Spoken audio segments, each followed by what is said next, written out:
하나님 말씀은 신약성경 에베소서 6장입니다. 그 에베소서 6장 1절로 3절까지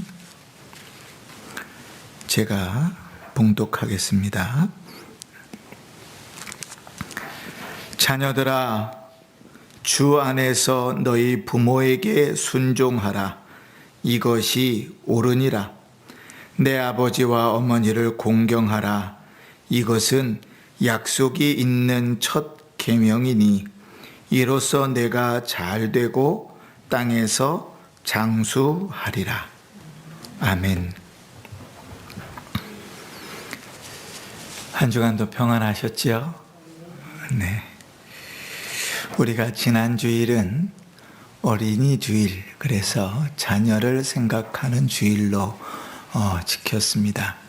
말씀 가운데서 자녀들을 향하여 하나님 어떻게 말씀하고 계신지, 부모가 자녀를 어떻게 양육해야 되는지, 어떠한 자세로 자녀를 이끌어 가야 되는지, 무엇이 자녀의 인생에 가장 중요한 것인지 말씀을 통하여 살펴봤습니다.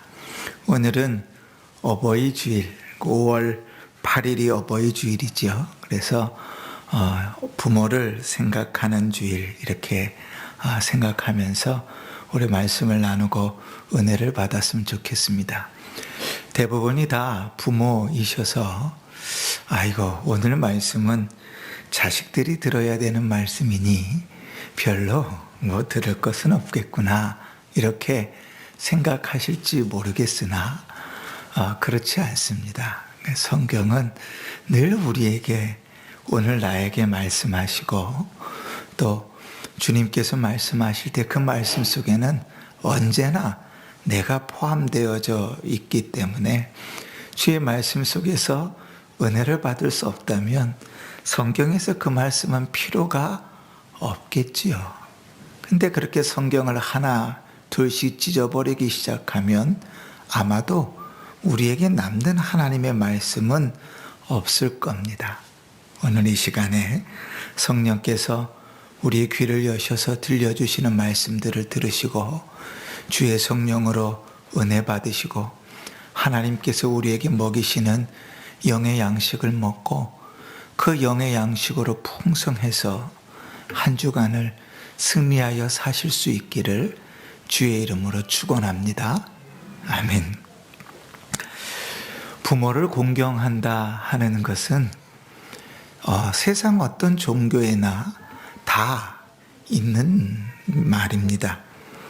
어느 종교에서도 부모를 공경하지 말아라, 그러한 종교는 본 적이 없습니다. 어떤 사람이 이 부모를 공경하라 하는 말을 잘못 읽어가지고 부모를 공격하라 이렇게 읽어서 한참 웃은 적이 있는데 별로 안 웃기시지요? 웃으시라고, 눈을 뜨시고 웃으시라고 벌써부터 눈을 감으시면 안 되니까. 부모를 공경하라 그랬어요. 공경하라. 그치? 세상 어떤 종교도 부모를 공경하지 말라고 가르치는 종교가 없습니다. 그리고 심지어 예수를 믿지 않은, 종교가 없는 사람들조차도 부모를 공경하는 것은 당연하다, 그렇게 생각합니다. 사람이면 누구나 지켜야 할 도리고 행동이다, 그렇게 생각하지요. 그래서 그것을 보통 우리는 도덕이라고 합니다. 사람이 누구나 지켜야 하는 행동이나 도리, 이 긴 말을 한 단어로 도덕이라고 해요. 사람은 도덕적인 존재니까 사람은 누구나 부모를 공경합니다. 어느 나라를 가나 부모를 공경하지 않는 모습을 보면 노여워하고, 부모를 공경하는 것을 보면 잘했다 하고, 부모를 잘 공경하는 사람들을 보면 상주기도 합니다. 그지? 부모를 공경하는 일은 당연한 일입니다. 그러니까 세상 어디를 가든지 부자 나라에 가든지 가난한 나라에 가든지 저 시골에 가든지 저 도시에 가든지 어디서나 부모를 공경하는 것은 당연한 일이고 그래서 도덕적인 일이라 이렇게 사람들은 말합니다.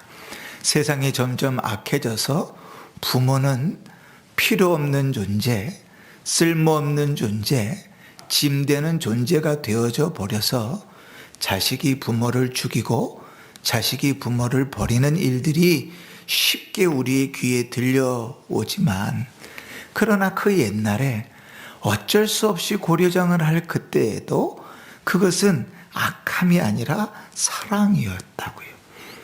그러니 지금 이 시대가 얼마나 악해졌는지를 보게 되는 것 아니겠습니까? 자, 그런데 이 당연한 일을 우리 하나님께서도 말씀하십니다. 그것도 대인계명의 가장 첫 번째 계명에다가 딱 박아 나오셔서 10계명의 1에서 4계명까지는 대신계명입니다. 그죠? 하나님에 대한 계명이고 5계명부터 10계명까지는 대인계명입니다. 사람에 대한 계명인데 그 첫 번째가 뭔가 하면 부모를 공경하라 하는 거예요.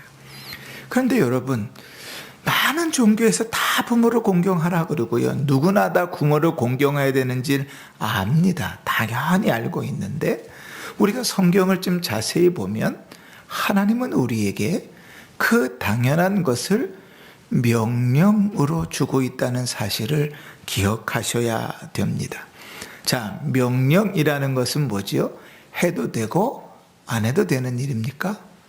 아니죠. 그죠? 해야만 하는 일입니다. 그러면 도덕도 해도 되고 안 해도 되는 일이 아니라 해야만 하는 일이잖아요. 그러면 도덕과 명령의 차이는 뭘까요? 훨씬 더 강제성이 있습니다. 하나님께서 그 백성들에게, 그 자녀들에게 부모를 공경하라 말씀하실 때는 그냥 당연히 해야 되는 것을 넘어 하나님께서 주시는 신적인 명령 안에서 순종하도록 말씀하시는 겁니다. 자, 그러면 하나님은 왜 그렇게까지 하실까? 10계명을 잘 보면 5번째 부모를 공경하라는 계명은 단순히 살아계신 부모를 공경하라, 효도해라 이 정도의 개념이 아니라 훨씬 더 넘어가서 그 부모의 권세가 어디로부터 오는가? 하나님께서 주신 것이다 하는 것을 인정하는 것으로부터 옵니다. 그러니까 신앙이 좋은데 부모를 공경하지 않는 신자는 없습니다. 근데 부모를 공경하지 않는데 신앙이 좋다. 그럼 그 신앙에 문제가 있는 겁니다. 기독교 신앙은 그렇지 않거든요. 하나님에 대한 계명을 1계명, 2계명, 3계명, 4계명을 주신 다음에 그 계명을 신실하게 잘 믿는 신자의 첫 번째 일이 뭐냐면 부모를 공경하는 거예요. 그러니까 기독교는 부모를 공경하기를 누구와 같이 하는가? 하나님께서 세우신 권세, 하나님을 공경하는 것 같이 부모를 공경하라고 가르치는 겁니다. 그러고 보면 한번 생각해 보십시오. 이 땅에 태어난 모든 사람 중에 단 한 사람이라도 부모를 선택해서 태어난 사람이 있는가? 그치? 여러분 태어나실 때 이렇게 좀 둘러보니까 그래도 이 집이 좀 살만하네. 저 집 가면 꽁보리 죽 먹게 생겼는데 이 집 가면 그래도 쌀밥은 먹게 생겨서 이 집을 선택하고 내려온 사람 있습니까? 아무도 없어요. 아무도. 태어나 보니까 그분이 내 부모였다고요. 결정권이 없어요. 그것은 무슨 말인가 하면 다시 말하면 하나님께서 주신 부모라는 거예요. 주신 권세라는 거예요. 내가 선택할 수 있는 여지가 아주 작은 것 하나도 없어요. 그러니까 하나님께서 부모를 허락하셨어요. 그러니 하나님께서 부모를 허락하시면서 그 부모에게 하나님의 권세를 주시는 겁니다. 그 준 자녀를 잘 키우도록. 그 하나님께서 세우신 권세는 다 하나님 손안에 있는 것입니다. 로마서 13장 1절에 보면 이렇게 말씀합니다. 각 사람은 위에 있는 권세들에게 복종하라. 권세는 하나님으로부터 나지 않음이 없나니 모든 권세는 다 하나님이 정하신 바라. 아멘. 자, 우리가 정한 것이 아니고 하나님이 정하신 권세라 그랬습니다. 그지요? 그러니 그 권세에 뭐 해야 된다고요? 복종하라고 가르치는 거예요. 이게 성경의 가르침입니다. 그러므로 대가를 받기 위한 순종도 아니고요.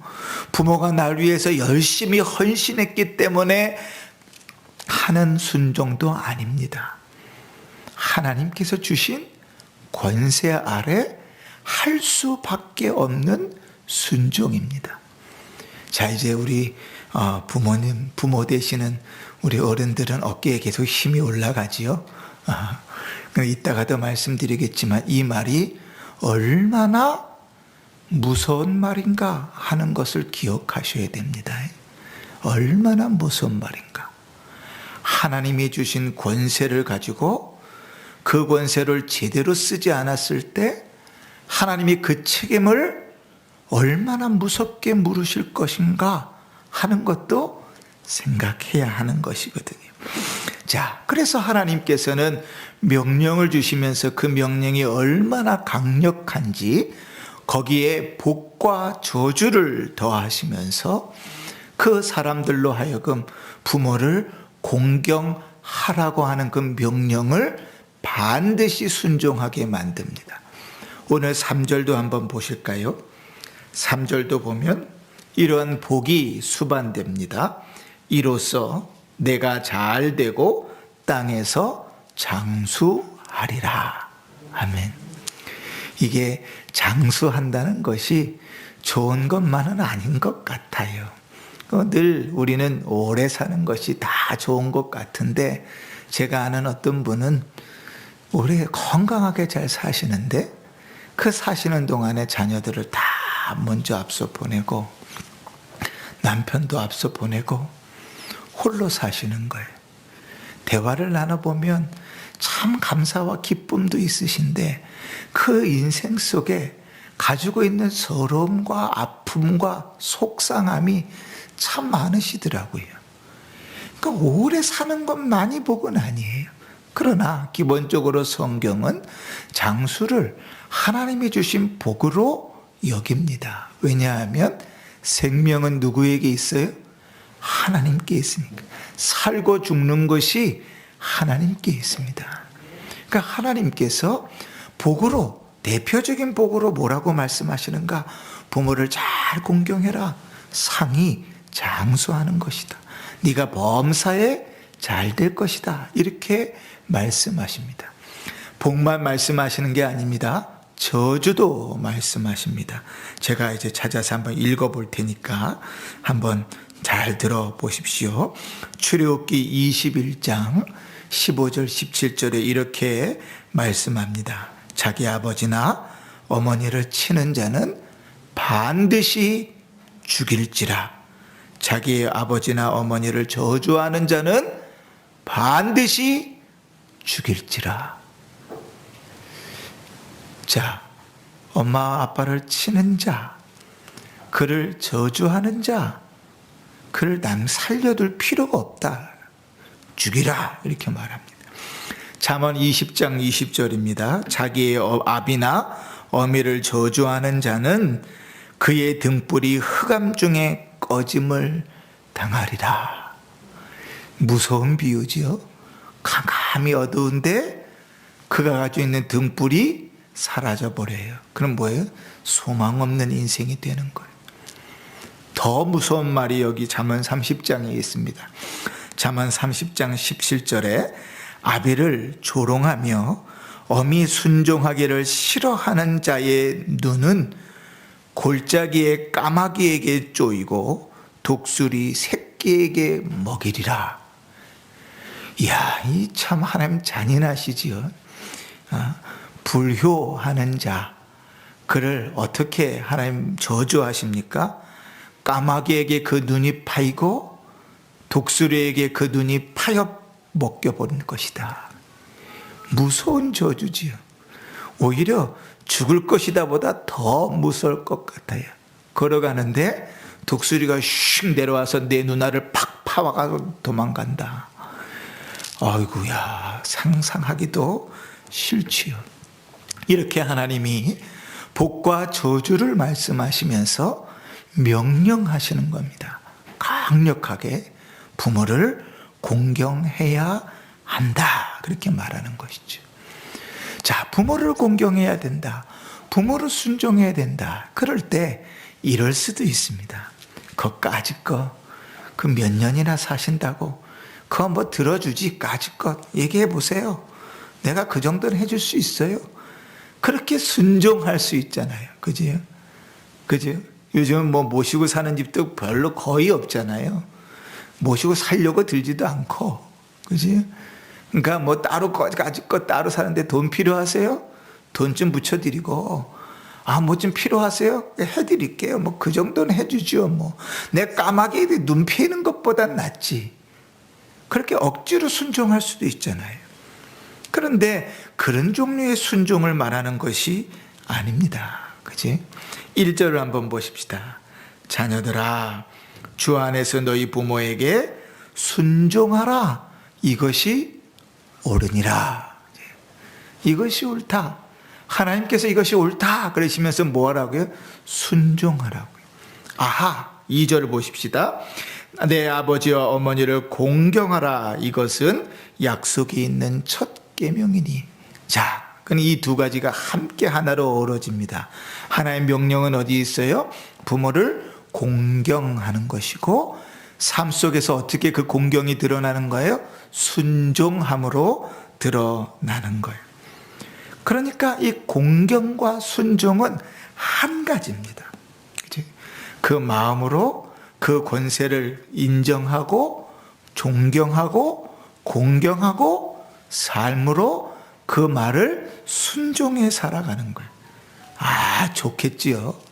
자식들이 꼼짝없이 딱 자식들을 딱 잡아들 올무가 생긴 것 같잖아요. 그죠? 시키면 다 하겠네, 그렇게 생각하겠지요. 더더군다나 여기에 나오는 순종이라는 말은 헬라어 성경으로 보면 아주 강력한 의무를 말합니다. 꼭 해야만 하는 것. 부모에게 순종하라, 그렇게 가르치는 거예요. 그러면서 이것이 옳으니라 하는 말은 뭐예요? 그것이 당연한 것이다. 그래요. 자, 그런데 한 가지 예외가 있습니다. 오늘 다시 보십시다. 1절을 보시면, 자녀들아, 주 안에서 너희 부모에게 순종하라. 어디에서요? 주 안에서. 하나님께서 주신 권세입니다. 그죠? 하나님께서 주신 권세니까 부모는 어떻게 써야 돼요? 하나님과 같이 그것을 써야 돼요. 자식에게. 그지? 하나님과 같이 자녀를 믿음으로 양육하고 하나님과 같이 자녀를 바르게 양육하는 데 써야 돼요. 그런데 부모가 하나님의 권세를 가지고 있는데 주 밖에서, 이 말은 뭡니까? 하나님과 관계없이 내 욕심대로, 내 고집대로, 내 마음대로, 내가 원하는 대로 자식을 부린다. 뭐 하라고요? 순종하지 않아도 된다, 이 말입니다. 주 안에서. 그럼 여러분 한번 이제 머리를 굴려 생각해 보십시다. 주 안에서 순종하는 것. 그러면 이제 부모님들이 말씀하실 때마다 늘 뭐가 생각나야 돼요? 하나님 말씀이 그 속에 있어야 되겠지요. 그지? 주의 말씀이 기억나야 되겠지요. 자녀를 인도해 갈 때, 양육해 갈 때 기본적으로 부모의 머릿속에, 부모의 심장에는 뭐가 있어야 돼요? 하나님의 말씀이 있어야 되겠죠. 거기서 벗어나지 말아야 되겠죠. 그런데 저는 목사입니다. 목사인데도 자녀를 훈육하다 보면 화가 치밀어 올라가지고 자녀를 훈육할 때가 있다고요. 그지? 제가 좀 이렇게 생긴 건 되게 인자하고 온유하게 생겼잖아요. 그죠? 근데 저희 아들 같은 경우는 하키채로 맞았어요. 초등학교 때부터. 절대로 용납을 안 했습니다.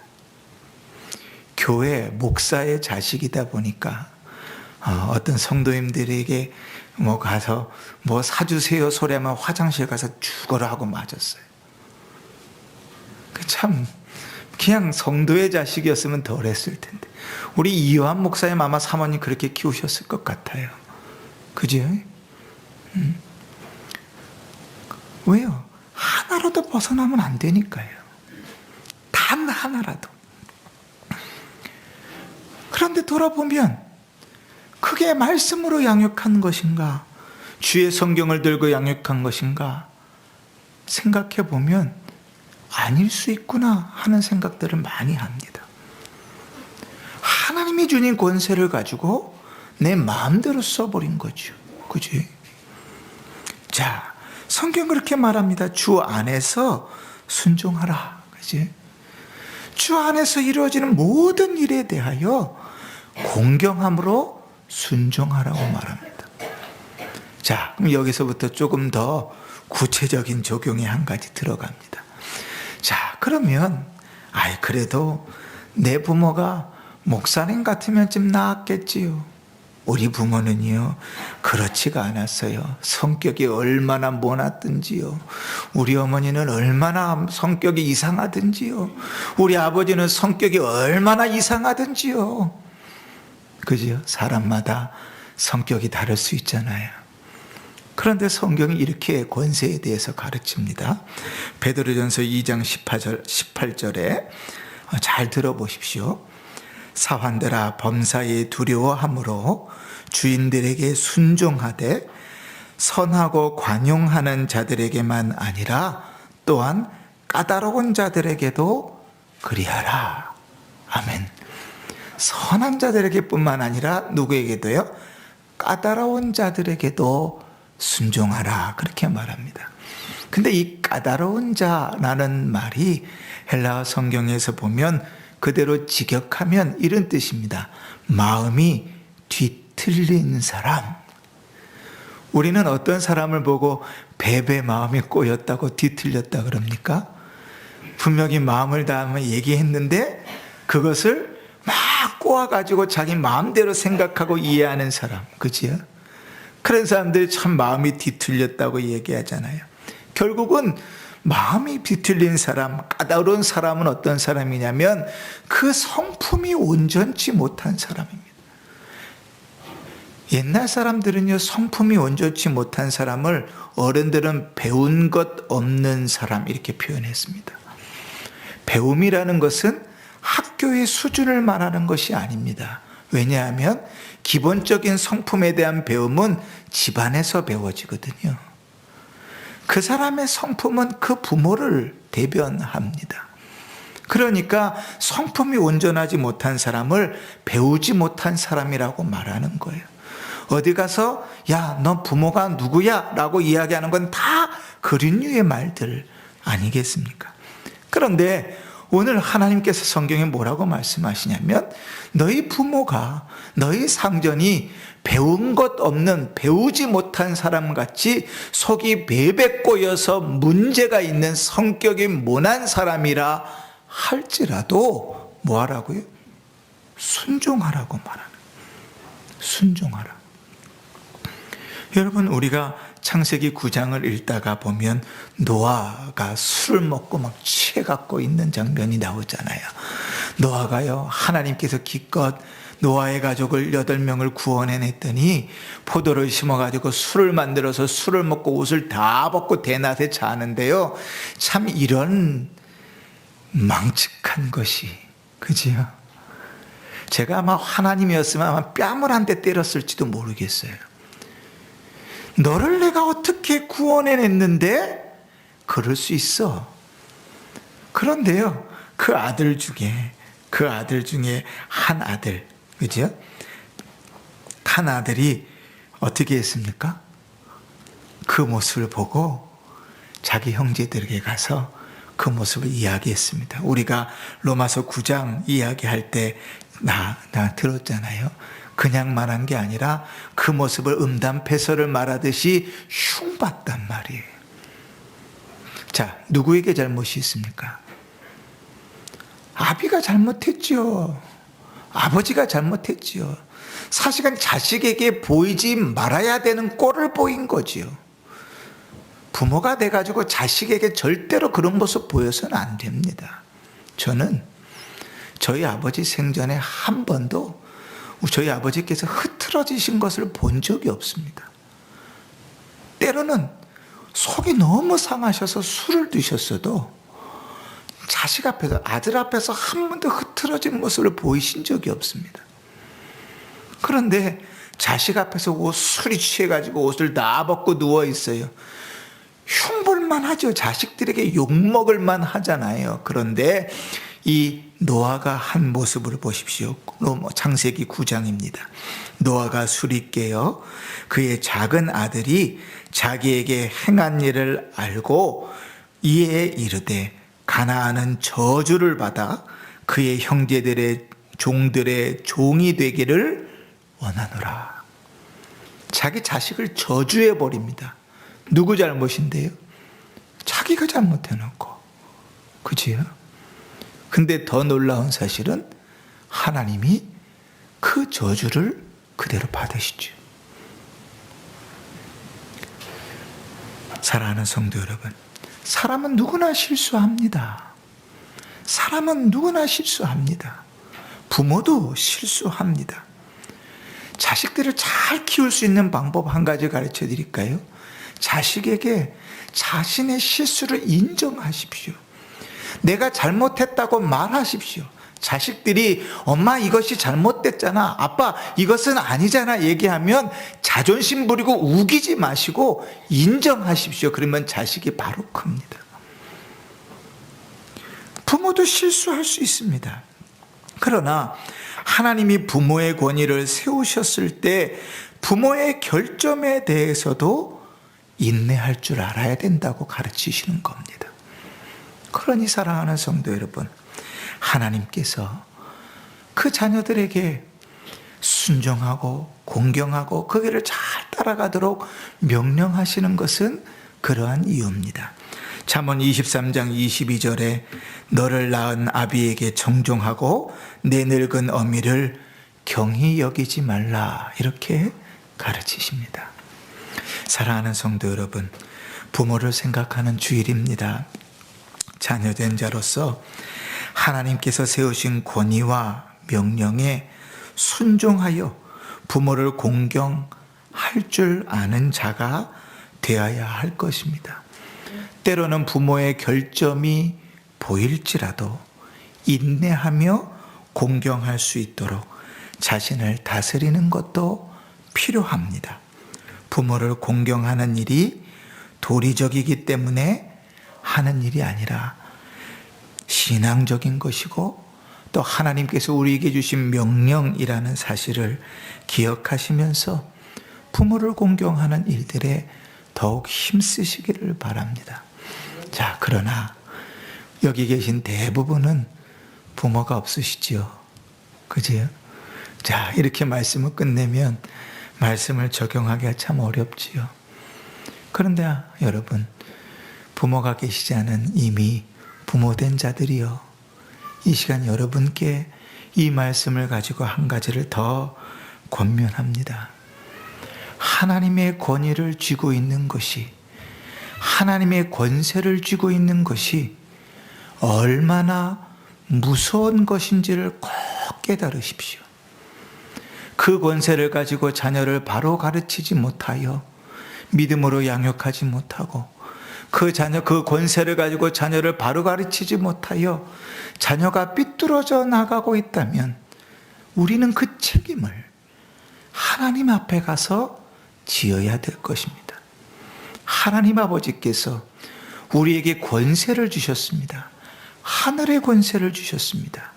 우리의 모난 부분이 있음에도 불구하고 하나님께서 복과 저주를 명령하시면서 우리의 자녀들에게, 다가오는 세대들에게 그 권위에 순종하도록 말씀하셨습니다.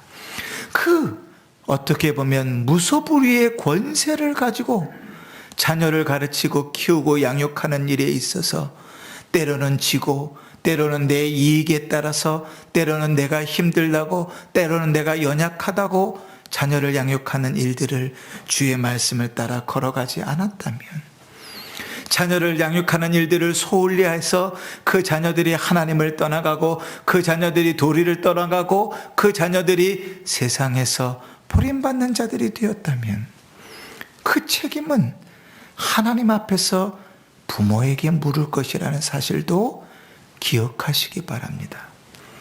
우리는 이 어버이 주일에 늘 부모를 공경하라 하는 말씀만 들으니 당연히 공경받아 마땅할 자라고 생각할지 모르지만, 그 말씀 뒤에 하나님께서 주신 권세, 그 권세의 책임도 있음을 꼭 기억하시면서 우리의 자녀들을 어떻게 양육했는지, 자녀들 앞에서 내가 올바르게 살았는지, 자녀들 앞에서 믿음의 모습을 보였는지를 돌아볼 필요가 있는 것입니다.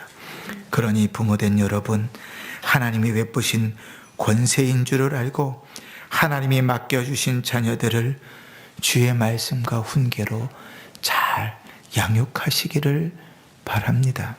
자녀들이 결혼을 하고 또 자녀를 낳고 나이를 먹고 노년이 되어 간다 할지라도 주께서 부모의 권세를 거두지 않으셨다면 여러분에겐 여전히 부모의 권세가 있습니다.